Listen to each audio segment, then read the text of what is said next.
Welcome to Breaking the Standard, where we are closing the communication and knowledge gap for the small business government contracting industry. I'm Aubrey Gainford, and today we have very special guest Rebecca Link with us. Rebecca, welcome. Thanks so much for having me. If you could just introduce yourself for our listeners, that would be great.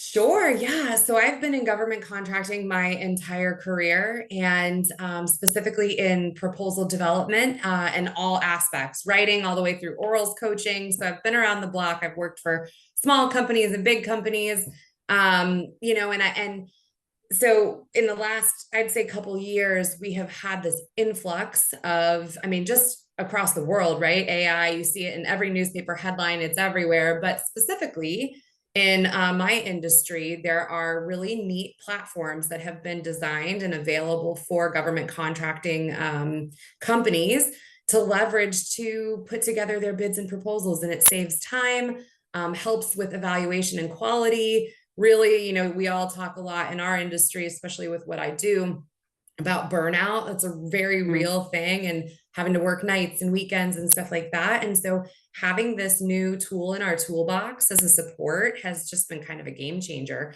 And I'll be honest, at first, I was like, I don't like this. It felt uncomfortable. And that's how I know I'm getting old, because I'm like, oh, change. I don't, change is hard. But I didn't like it at first, and I felt a little intimidated by it. But the fact of the matter is, and we'll talk more about that, is it's here, right? And so hmm you're either going to get on board, adopt it, learn it, or you're going to kind of get left behind as your peers really excel with this new technology. So hmm I've kind of become this champion and cheerleader for all things AI. Even here at home, I have an 8-year-old son, and we're doing a Chat GPT for Kids class right now to try to Wow. have him start to learn how to use these tools, even for fun stuff or for research and things like that. So I'm excited to hmm talk about all things AI with you today. It's awesome. I can't wait to ask you about that later. So today we're going to be talking about, when it comes to our industry, what to consider and unpack before you actually use AI. And I think that this is a really great starting point because, as you said, AI is the hot ticket item right now. And, a lot of people are very much drawn to whatever's hot and trending and, ooh, maybe I need to be a part of that. But what would you suggest, for small businesses to really consider and unpack, like before they actually jump in to use any form of AI? Yeah, and that is the best question that any organization can ask themselves right now. And it really boils down to, so I actually offer a training and just informational session that I've done a number of times now on all exactly that. What does the business need to take into consideration when making a decision?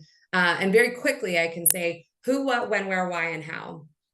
Right. So these tools and platforms that are being offered are often by small startup companies, and their goal is to sell. So don't get sold. Make sure you do your homework, get demos from multiple different platforms. But before you even waste your time with that, the who, what, when, why, how, who's going to use this tool in your internal organization? What are they going to be using it for? When in whatever life cycle or processes you have, will that tool be used? And how is it going to be used? And what are your expected outputs from said tool? And then how are you going to measure success? Right? What, a year from now, after you've bought this shiny thing, what does success look like for your organization with this new tool? And then how are you going to, and I don't like these words because they sound aggressive, but like enforce its use and mandate its use across your organization and track and make sure that those people you identified who should be using it and what they're using it for, how are you going to kind of get those KPIs and make sure that you are getting the return on your investment that you expect? So that kind of really all defines that success piece, right? Like if you're bringing this into your organization, what problems is it solving, and who's going to be responsible for those things? And I think that we're going to see some really interesting new job positions come into organizations. I don't have a catchy name for those jobs yet in my brain, like the keeper of the AI things. but really somebody who is going to be responsible for maintaining the relationship with your vendor and your platform, making sure those people are using it, making sure any updates or changes, and like kind of being this gatekeeper, or really like a super user admin of the AI tool. Because if you don't have somebody that's a champion and cheerleader of that within your organization, it will sit there. So, I really recommend organizations take a hard look at how it's going to integrate. It should become a household name. You remember cloud, right? Cloud was like this thing, and people would like look at the sky, but now it's a household name. And AI is on that same trajectory. It's going to be part of everything that we use and do.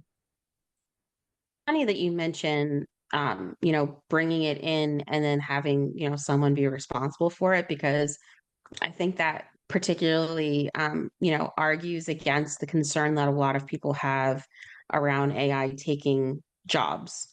And, especially in this career field, it can automate a lot of different tasks, but it doesn't necessarily mean that it's going to take, something away from a person. So, but it's a really good point that you make, though, because if you don't have someone actually monitoring and seeing how it's being used across your company, you could buy something that, for all intents and purposes, had a really great idea, and then it just sits there, and then Yeah. you've wasted how much money, Yeah. You can buy a doing nothing dishwasher, with it. but you still need somebody to load it, right? And I want to pick on that for a second, because that is such a huge, I have been literally personally attacked on my LinkedIn before, because especially when I built a custom GPT. Her name is Samantha, and she's like a proposal professional. So if you need guidance on how to run or manage your proposals, or writing or something like that, she's kind of the sounding board. And I was very proud of myself, because I'm not a technical person. And man, people came for me and they're like, why are you doing this? You're advocating for us to be, dispersed of, and our jobs being taken. Certainly not what I was doing. So when you bring in an AI tool, and it does maximize productivity, it does provide support with proficiency and time savings and things like that. And therefore, yes, right, you could down the road have so much saving realization, whether it's cost, time, whatever, that you're like, maybe I don't need 6 people, right? I'm Mhm. bidding smarter, I'm bidding better, I've really made this process so efficient. So who's going to get cut? Let's be real here. There is a possibility that someone might lose their job to AI, which I don't hate saying that, but it's because you as an employee, or as a person in this field with this new tool in your toolbox, for whatever reason, did not jump on that train and make Mm. yourself an indispensable asset in alignment with this AI tool. And so teaching, training, education on all things AI, and everybody really learning what this new landscape is going to be, and making sure you're keeping up with it, is super Mm. important. So you can't blame AI for that. It's No, that's easy. interesting. That's interesting because, and I would be really proud of building anything technical, because I'm not a technical person either. And so it's interesting though, because even if you use AI for writing or developing pieces of a proposal, you still need a human to proof everything and to read everything. So I think for certain things, they might pull information, but you can tell if something was written by an automated tool and all of the language is the same and there's nothing like varied about it. And that's something that's been coming out, for people that are using the same thing over and over and over again, like for capability statements and stuff. So I can kind of understand maybe where, if they didn't fully understand what the GPT was for, that they might have gotten threatened. But if understand that it's there to help speed up the process, and then for you to like proof it Yeah. and be able to like, then submit it, it's not really a bad thing. Yeah. You're never gonna take an output and then be like, here, government, you've got to still review it, and we still need human elements. And the thing that AI is really bad at is that persuasive, imaginative storytelling, personal and humanistic piece that really should be present in all of your proposals. Because when we write a proposal, we have got a great relationship with our customer and we know exactly what their needs are and we know who they are and we've met with them, right? Perfect world. That's a joke that you might not get because you're not in government contracting, but we still need the relationship with our customers. We need that intimacy, and AI was never going to replace that. No, I think I had my very first guest on the show 4 years ago. It was Kevin Swatai, and he put it in the perfect world of like you're telling a story. And so, it's like, how are you telling that story to be able to go from beginning to end and be able to, answer all of the questions that need to be answered, or even that your customer didn't know need to be answered when you're giving that proposal, in as part of your submission. So, I am curious, do you think that AI should be used like with all businesses, whether large or small? No, absolutely not. I think there's a time and a place, right? AI is not the answer for everything. And I think, again, back to people being afraid of it, it seems like in their minds that like AI is just going to come and like do everything. And that is just not true. It's supposed to help. So there are not there are as many use cases as there are for AI. There are also not no use cases for AI. It's not appropriate for every situation. And as I said, it certainly doesn't replace the business development and capture pieces of our life cycle. So we have, I don't know how familiar you are with like there's a graphic that's been around forever, just the business development life cycle that we go through to make sure we plan and prepare to respond to a government solicitation in an appropriate way that kind of tees you up for the probability of winning, right? And there are certain activities and milestones throughout that life cycle that you cannot use AI for, and you should not ever use AI for. But starting point, organizing your thoughts, and what's really cool about our industry is these platforms that are available to us now. You can essentially create this data warehouse of all of your corporate information. So if I was like Rebecca Link Hot Dog LLC and I sold hot dogs, I could take all of my corporate material on all of my capability statements, my past experience, everything about hot dogs that is me, and feed it into this model, into this platform, and essentially kind of train it on my data. And so then when I go and I'm prompting and I'm using it, it's responding with all of the information pertaining to me. So if I'm looking for something about hamburgers, it's not going to write me any proposal content on hamburgers because I don't sell hamburgers. So and those are called domain aware generative AI platforms. And so those are really helpful. And, we're all married to SharePoint in our industry. And so having that repository and knowing where everything is and going and searching for past experience or searching for key personnel resumes that have certain certifications, blah, blah, blah. The time now that it takes to do that, if you have a domain aware platform, I can just go prompt and I can create a mega prompt and be like, all right, I need you to write me a capability statement about X, Y, and Z. And then after you finish that, I want you to pull in whatever resumes we have that have these certifications. And then please cite all of our Department of State past performance and blah, blah, blah. And essentially kind of builds. But again, you need a human to do that. It's not autonomous. It's not doing it itself. So yeah, I mean, there's a ton of use cases, but when you need to sit and solution something, so let's talk about that real quick, because I do think, and we see it already, right? Where we have a lot of phased solicitations coming out, where phase one is like corporate experience. Have you done this? Are you qualified? Pass, fail, confidence, whatever. All right, phase one, check. Phase two, oral presentation, technical demonstration. You cannot use AI for that.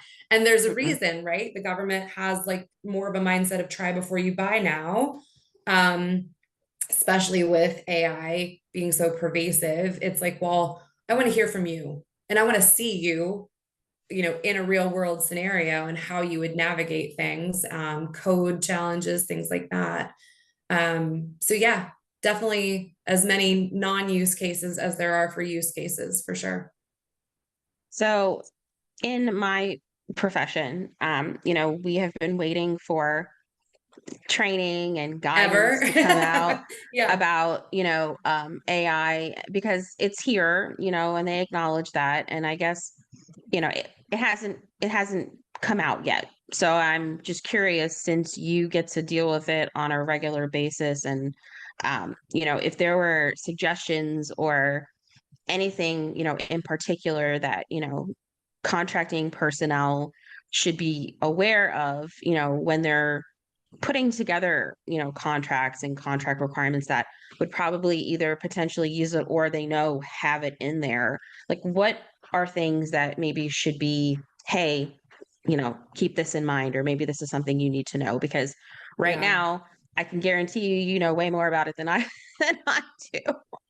Yeah, yeah, no, that's so interesting. And I was just talking, I had a call this morning with two friends of mine over at Grok. They're an AI product company. And we were talking about just that and how the government, you know, because of the bureaucracy and because of the, hoops that have to be jumped through and everything is a little bit behind. We have the luxury where we're like, oh, that looks cool. I'm going to go buy it and bring it into my organization and use it tomorrow. You guys have different constraints.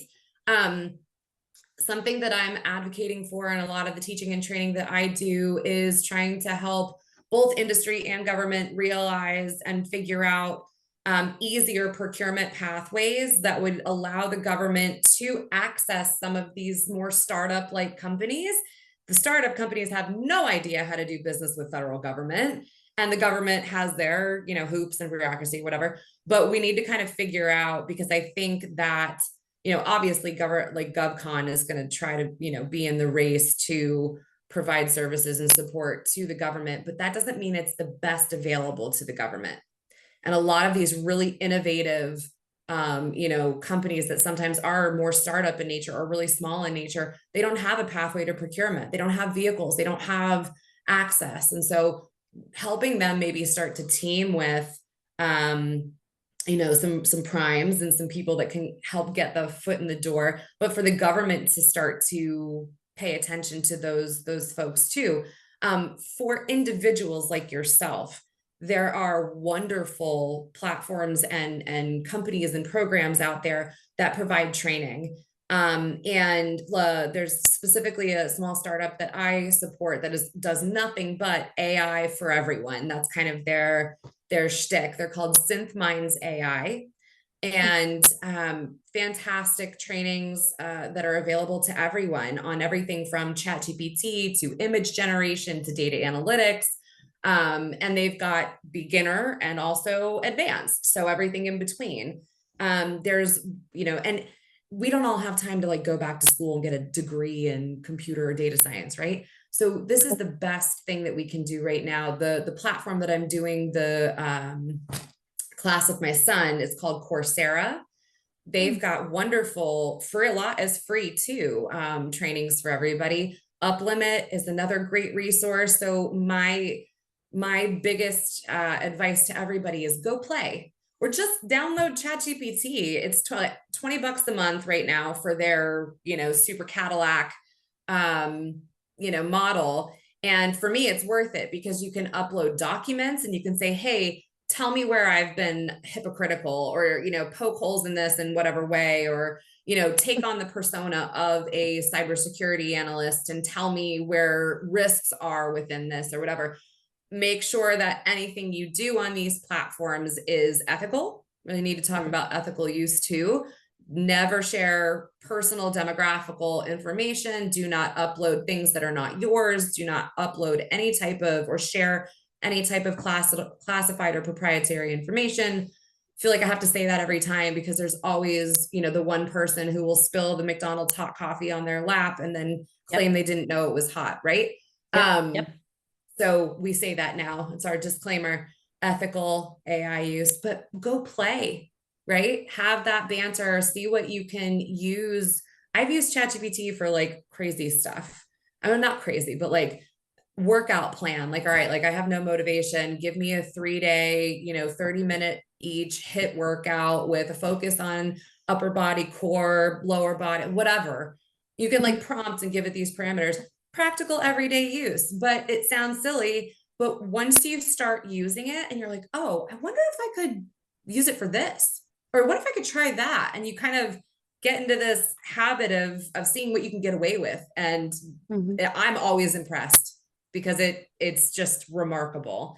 And a lot of the tools and technology that will become available to the government and that are already somewhat available to industry are very much based on these, foundational building blocks of these large language models that are available to everyone right now. So take a course, download. I mean, also Claude can't have to. I have a love relationship. I cheat on, I bounce between Claude and ChatGPT because they're both phenomenal platforms.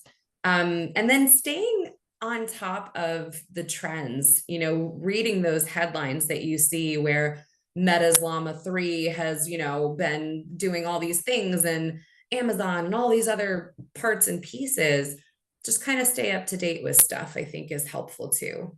One ear to the ground. I have not used it nearly as much as other people have, but it's funny because someone I'm going to have on in a couple of weeks actually created like a FAR GPT.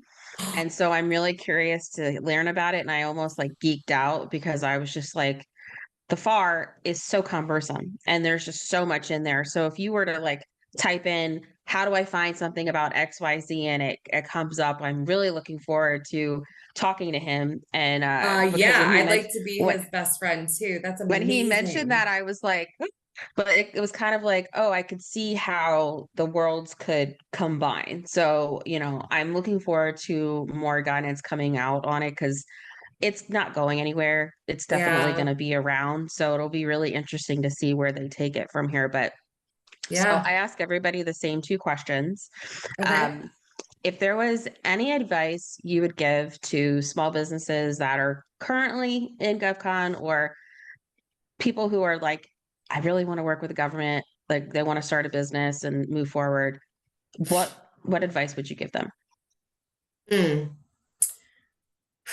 I I have grown, I mean, I've always felt this way, but now that I've been around the block and seen, things change, industry trends and all sorts of change happen, I'd say at the end of the day, the one thing that hasn't changed is the need for relationships and that human to human connection. So you can have a company and you can have a website with a logo and you can, have the services and things and you can build the best, bring in people or whatever. But at the end of the day, it really is, and this sounds kind of like blah, like who you know. But I mean, you have to start building relationships with potential customers. You have to get your foot in the door. And if you're a small business, sometimes that means jumping on a team, right? And you got a Mhm. prime and you get on a contract, but now you're in, you got a foot in the door and you can form a relationship with that customer, that agency, organization, whatever, fill in the blank. And then over time, after you perform well and you have that relationship, maybe you can start to try to move some of that work over for yourself and get into a position where you're priming, eventually, right? But it's really a long game. And it's not about how many things you can bid, how many proposals you can get out the door. It's about how many you can win. And you have to win them by having those relationships and knowing what your customers' needs are and taking the time to sit with them, not playing golf one afternoon or your kids are on the same soccer team. But I mean, that's like kind of old BD or like, yeah, I'm going to go have some beers with you can still have your beers and hit golf balls, but that's not figuring out how to solve your customers' problems. And that is not one conversation. That is a relationship that should span the entirety of the work that you do together. And it's staying in touch with what their emerging needs are. It's not even, obviously fixing things today, but what are they going to need in 5 years? And are you going to be the one to be able to give it to them? So I'm a huge advocate for a human-centered approach to selling and relationship building. So start there. And if you haven't done that yet, don't be surprised when your bids lose. I love that. And if our Tough listeners want to love. get in touch Real, with real talk. I know it's like very aggressive. Hey, you know what? Sometimes tough love is the best love. If our listeners want to get in touch with you, what would be the best way to do that? Yeah, like I love connecting on LinkedIn. I do try to have a presence and share things that I find fascinating and support for other people. I'm big on kind of connecting folks with resources and support and whatever that looks like. So LinkedIn is definitely the best way to get in touch with me. And then, depending on what somebody's looking for, I can certainly point them in the right direction.